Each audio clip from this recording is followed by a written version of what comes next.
प्रतीक्षा। आज उसको देखकर सुमन देखती रह गई। बहुत ही हैरत व असमंजस में पड़ गई वह।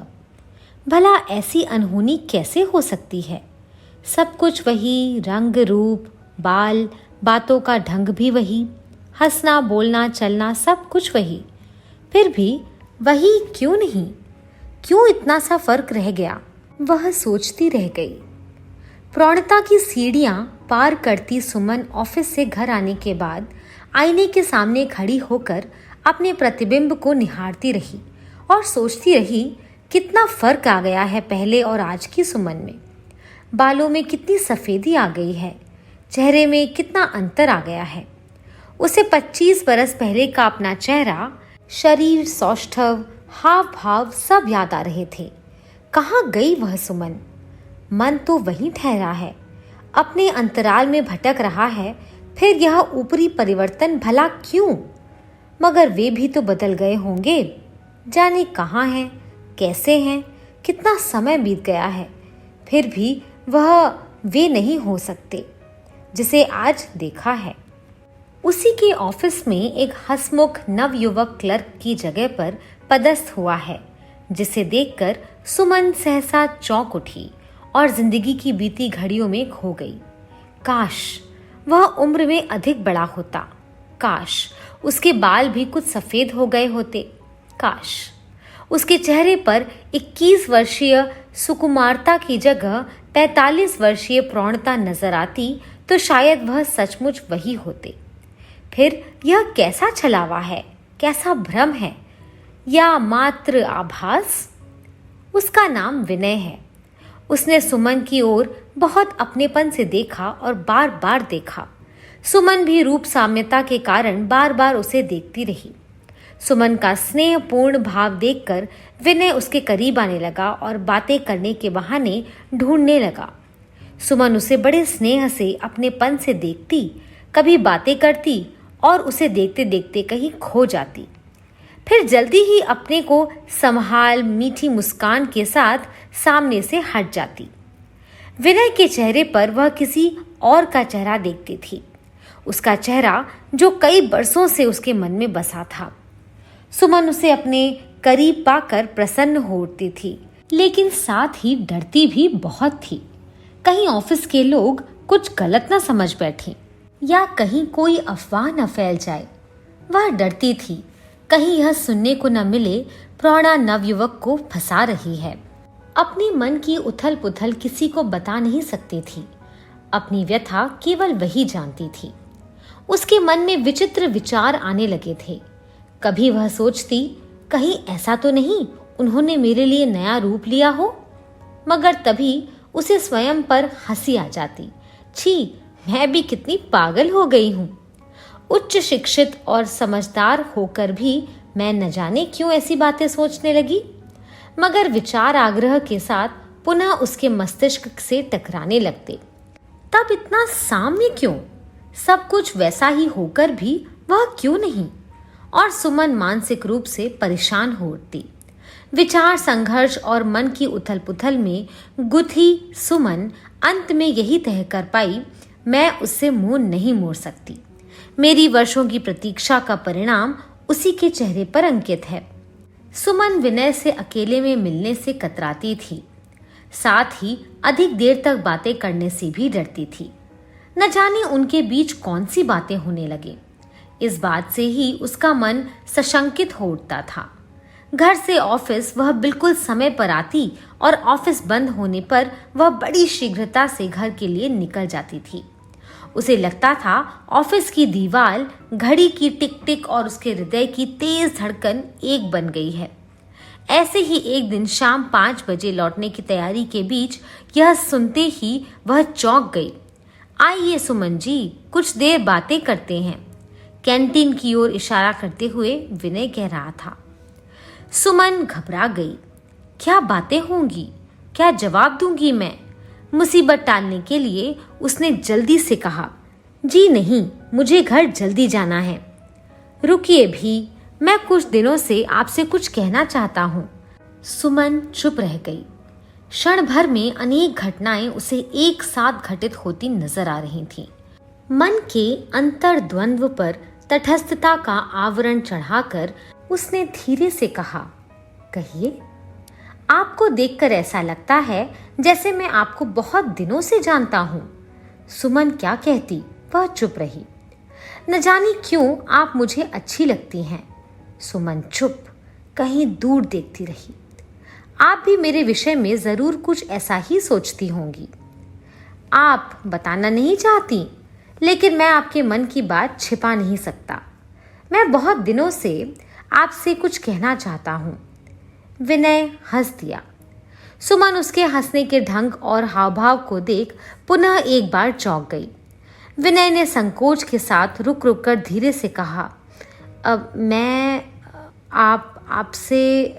सुमन आगे नहीं सुन सकी।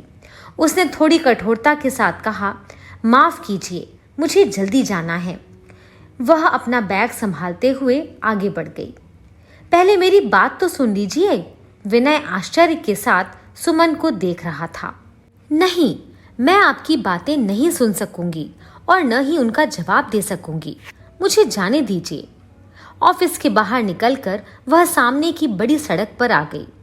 सुमन डर रही थी, कहीं विनय वही बातें न कहने लगे जिन्हें सुनने के लिए उसके कान बरसों से तरस रहे हैं। साथ चलते हुए विनय कह रहा था, मैं आपसे बहुत सी बातें करना चाहता हूँ। घरेलू, पारिवारिक बातें करने में आपको कोई हर्ज नहीं होना चाहिए। सामने आते ऑटो रिक्शे को विनय ने रोकना चाहा, मगर वह नहीं रुका। क्या बातें? कौन सी बातें? आप मुझसे क्या कहना चाहते हैं? सच मानिए, मैं आपसे कोई बात करना नहीं चाहती। सुमन ने हिम्मत बटोरते हुए गुस्से से कहा। सुमन को असहज देखकर सहज भाव से मुस्कुराते हुए विनय बोला, यहाँ तो सभी समान है मैडम, फिर संकोच की क्या जरूरत है? आपके स्नेह और अपनेपन के कारण ही मैं आपसे अधिक बातें करने का साहस कर रहा हूँ। मैं आपको यह बताना चाहता था कि भाववेश में सुमन ने हथेलियां अपने कानों पर रख लीं। उसके होठ भिज गए। मौन रूप से वह बार बार अपने शब्दों को दोहरा रही थी। आपको भ्रम हुआ है। मैं आपकी उपेक्षा नहीं कर सकती, लेकिन आपकी ये बातें नहीं सुन सकती। मैं आपके समान किसी भी चित्र, मूर्ति, अजनबी व्यक्ति, किसी से भी उतना ही स्नेह करूंगी जितना आपसे करती हूँ। पर कुछ और न समझें, और फिर ये नामुमकिन है। सुमन को विचार मग्न देख विनय ने उसे समझाने की कोशिश की। आप समझी नहीं, शायद आपने मुझे गलत समझ लिया है। जो बात मैं कहना चाहता हूँ वह तो आपने सुनी ही नहीं और नाराज हो गई। इस वक्त मैं आपसे केवल यह निवेदन करना चाहता हूँ, अगले रविवार को हमारे घर में छोटा सा कार्यक्रम है। आप इस कार्यक्रम में जरूर आइएगा। इस बहाने घर आना भी हो जाएगा। मैं आपका इंतजार करूंगा। यदि आप नहीं आएंगी तो मुझे बहुत दुख होगा। देखिए, भूलिएगा नहीं, आएंगी ना? मनुहार भरी आंखों से निवेदन करते हुए वह हंस दिया। विनय की यह बात सुनकर सुमन का भावावेश शांत हुआ। उसने धीरे से कहा, अगर हो सका तो। अब वह तटस्थ थी। नहीं, आपको आना ही होगा। मेरे खातिर प्लीज आप हमारे घर आइए, हमारे परिवार से मिलिए। आग्रह करते हुए विनय ने कार्यक्रम की पत्रिका और घर पहुंचने की सुविधा हेतु अधिक जानकारी का मार्ग रेखा चित्र सुमन को थमा दिया। सुमन ऑटो रिक्शा में बैठकर आगे बढ़ गई। विनय दूसरे ऑटो की राह देखने लगा। दोनों के घर विपरीत दिशा में हैं। सुमन 2 दिन लगातार सोचती रही और उसने निर्णय ले लिया, वह विनय के घर जाएगी। उसके मन में अब जरा भी असमंजस नहीं था। वह विनय को दुख पहुंचाना नहीं चाहती। घर का पता ठीक से समझ वह रिक्शे से उसके घर पहुंच गई। मकान में चहल पहल थी। सुमन ने जैसे ही दरवाजे पर कदम रखा, विनय ने मेहमानों के बीच से निकल तुरंत उसका स्वागत किया। सुमन को खुशी हुई, विनय को बहुत ज्यादा खुशी हुई। विनय उसे ड्राइंग रूम में ले गया, आराम से सोफे पर बैठाया, उसके लिए स्वयं पानी लेने गया। कमरे में सुसंकृत अलंकृत 4-5 महिलाएं अपनी आपसी बातों में गुथी हुई थी। सुमन की नजर इधर उधर कमरे में दौड़ने लगी। कोने के टेबल पर रखे चित्र को देखकर उसकी नजर ठहर गई। टेबल के पास आकर वह गौर से चित्र देखने लगी, फिर चित्र को हाथों में ले करीब से देखने का प्रयास करने लगी। गजब, यह क्या अनहोनी है। तो क्या ये मेरे पिताजी हैं? विनय ने सुमन की ओर पानी का ग्लास बढ़ाते हुए कहा। चलिए, मैं अभी आपको पिताजी से मिलवा देता हूं। अभी नहीं, बाद में। घबराहट में सुमन ने एक ही सांस में गिलास खाली कर दिया।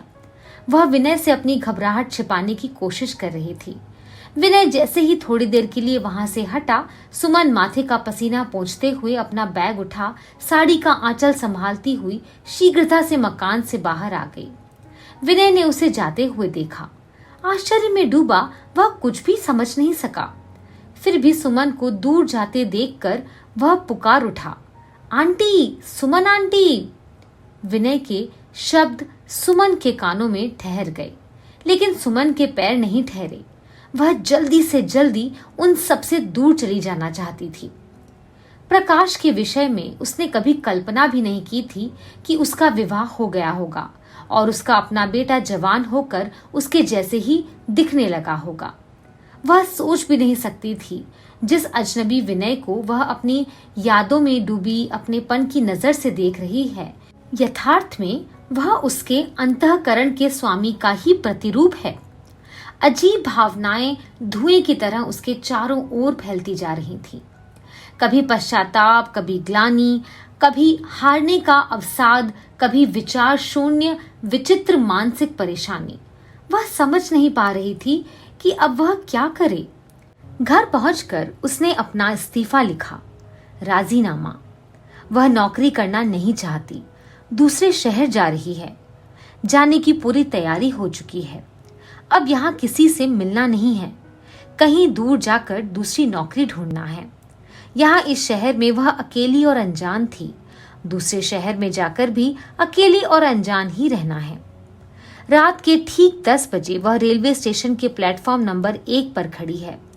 अंधकार और नीरवता को चीरती हुई ट्रेन आएगी, उसे इस शहर से दूर ले जाएगी, वहां जहां उसका मानस संसार होगा। अनंत प्रतीक्षा की अनमोल घड़ियां होंगी, दूर, बहुत दूर। सुमन के मन में बड़ी उथल पुथल हो रही है। हाथ में सूटकेस लिए वह खड़ी है। गाड़ी आ चुकी है। लोग जल्दी से जल्दी डब्बे में चढ़ने के लिए व्यग्रता के साथ इधर से उधर भाग रहे हैं। भागते और तेज चलते लोगों के धक्के उसे लग रहे हैं, मगर वह अपनी जगह पर तटस्थ होकर भी भावमग्न चुपचाप खड़ी है।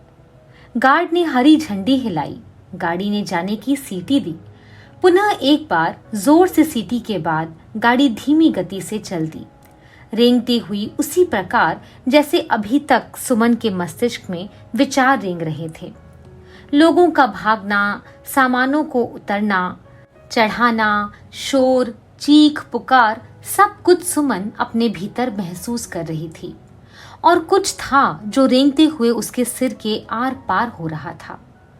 रेंगती हुई ट्रेन ने स्पीड पकड़ ली और जल्दी ही आंखों से ओझल हो गई। प्लेटफॉर्म खाली हो गया। इक्का दुक्का लोग भी धीरे धीरे हटते जा रहे हैं।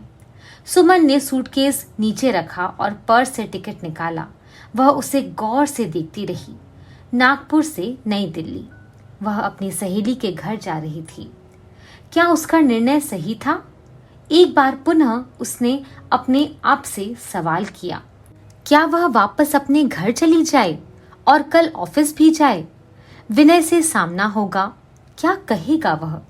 विनय का स्वर अभी भी उसके कानों में गूंज रहा था, आंटी, सुमन आंटी। मैं क्या जवाब दूंगी उसे? और कभी उसके पिता से मुलाकात हुई तो? वह देर तक सोचती रही, कल्पनाओं में खोजती रही। उस समय क्या क्या घटित हो सकता है? प्रकाश फिर से उसे प्यार करने लगेगा, अपनी पत्नी को तलाक दे देगा, अपने परिवार को छोड़कर उसके साथ रहने आ जाएगा, या कहेगा कि चलो सुमन, हम दोनों इस शहर से दूर, सबसे दूर, कहीं दूर चले जाएं, जहां केवल हम दोनों हो और कोई न हो। सुमन इस सुखद कल्पना से रोमांचित हो उठी। क्षण भर के लिए उसका मन भाव विभोर हो उठा, लेकिन तभी विनय का चेहरा, हाव भाव, व्यवहार, स्नेहपूर्ण लगाव उसके मस्तिष्क में कौंधने लगे। उनका भरा पूरा घर परिवार, सामाजिक संबंध, लोक व्यवहार, दुनिया क्या कहेगी, लोग क्या कहेंगे, क्या मैं इतनी स्वार्थी हूँ, अपनी खुशी के लिए इतने लोगों को कष्ट पहुंचाऊंगी, और फिर प्रकाश अपने परिवार को छोड़कर क्या मेरे साथ सुखी रह पाएगा? नहीं, कभी नहीं।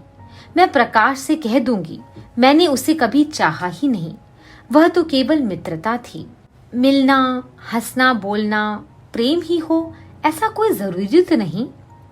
प्रकाश का हंसना, बोलना, देखना और आत्मीय भाव से मुस्कुराना देखकर सुमन के मन में उसके प्रति अनुराग भाव उदित हो गए थे। उसे ऐसा भान हो गया कि प्रकाश उसे पसंद करता है। उसके मन में प्रकाश के लिए प्रतीक्षा ने जन्म ले लिया था। फिर कई बरसों तक प्रकाश से भेंट नहीं हुई। सुमन पढ़ती रही, किसी अन्य व्यक्ति से अपने विवाह का विरोध करते हुए माता पिता की इच्छा को तोड़ती रही। वह अपने गांव से दूर बड़े शहर में आकर नौकरी करने लगी और अविवाहित रहकर मन ही मन प्रकाश की प्रतीक्षा करती रही। वह नव युवती से प्रौढ़ा हो गई, लेकिन प्रतीक्षा का भाव बना रहा। प्रकाश के प्रति प्रेम का भाव बना रहा। वह कल्पना में जीती रही और यथार्थ जीवन में तिल तिल मरती रही, लेकिन उसने अपने मन की बात किसी से नहीं कही। उसे विश्वास था प्रकाश उसका अपना है। वह यह भी नहीं जानती थी कि प्रकाश किस शहर में है। विनय के घर जाने के बाद ही उसे पता चला था प्रकाश ट्रांसफर के बाद इसी वर्ष नागपुर आया है। यद्यपि यह सत्य है, प्रकाश ने कभी उसके प्रति प्रेम प्रकट नहीं किया था और न ही विवाह का प्रस्ताव ही रखा, जबकि समाज सेवी प्रोफेसर सूरज ने उसके सामने कई बार अपना प्रेम जताते हुए विवाह का प्रस्ताव रखा था। मगर वह तो प्रकाश की प्रतीक्षा में दीवानी थी। कैसे मानती किसी और की बात। सुमन को आज स्वयं पर अफसोस हो रहा था। प्रकाश की गृहस्थी की हरी भरी बगिया देखकर आज उसे अपना जीवन वीरान रेगिस्तान की तरह लग रहा था, जिसमें वह आज तक अकेली भटकती रही। तर्क वितर्क की तराजू में वह स्वयं को तौलने लगी। क्या उसने गलती की है? एक तरफा प्रेम की मृग मरीचिका के पीछे भागती रही, शून्य में सुख ढूंढती रही। अब अपने सामने क्या शेष रहा? जीवन का उद्देश्य क्या रह गया? वह सोचने लगी, हो सकता है प्रकाश अब तक मुझे भूल चुका हो। फिर मैं क्यों उसे बताऊं कि मैंने उसे याद रखा है।